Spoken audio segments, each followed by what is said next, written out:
So what happened? Joining me now is Congresswoman Karen Bass, Democrat of California, who was in that meeting today. Congresswoman, did Paul Ryan apologize today or explain himself further? Well, he did not apologize. He said that he miscommunicated, that he was inarticulate, as was described before. And what he told us is that he had been traveling the country and going to different districts, and in fact said that he had even been to some of our districts, and that he was observing and studying poverty because this is an issue that he wants to take on long term. One of the things that I believe, Rev, and I've said this before, is that I don't, first of all, if he was in any of our districts, that was definitely news to us because we most certainly did not know that. But I believe that he does not know or understand what it is that he is seeing. So we asked him questions about the implications of his budget and his policy and how that impacts poverty. I do have to tell you, Rev, the meeting was extremely short, and so the dialogue really did not allow for a complete back and forth. So it was a short meeting. It was not a long-range meeting where people could really say what they wanted to say?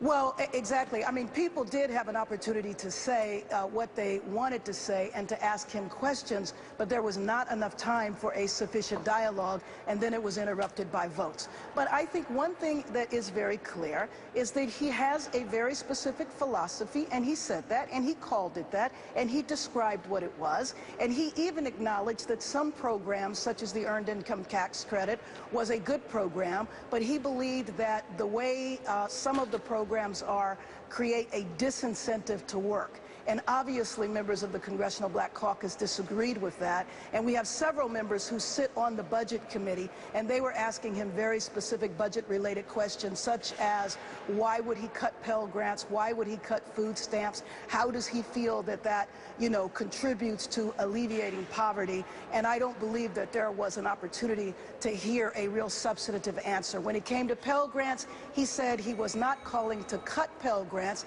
He was just saying that they shouldn't be increased over time. Well, that's, you know, a question as to how you view that. In our interpretation, that's absolutely a cut. It might be a cut that takes place in the out years, but it absolutely is a cut. And so the collision of two philosophies, but I think what's very important is that he intends to continue working on poverty, and I think he is going to provide all of us with an opportunity to have a very serious debate in our country that we need to have. But he also called for a new tone in the debate. Take a listen. Policymakers from all sides of the aisle need to take a look at whether we're fighting poverty successfully or not. And I think we can learn from these exchanges with one another. And I think what we're trying to accomplish here is improving the tone of debate so that more people are invited to this debate. But the tone of the debate, the congressman is the one who used pretty disturbing tones when referring to poor people in the past. Listen to his tone. Higher tax rates will decrease the number of makers in society and increase the number of takers. We don't want to turn this safety net into a hammock that lulls able-bodied people into lives of dependency and complacency. Teach a man how to fish. He can feed himself for a life. Don't simply feed fish. We're getting more and more takers than makers in America. I mean, is that the tone that he's talking about we need to correct? Well, we absolutely need to change that tone specifically. And if we'd had more time, believe me, a number of us would have asked him about those very specific quotes.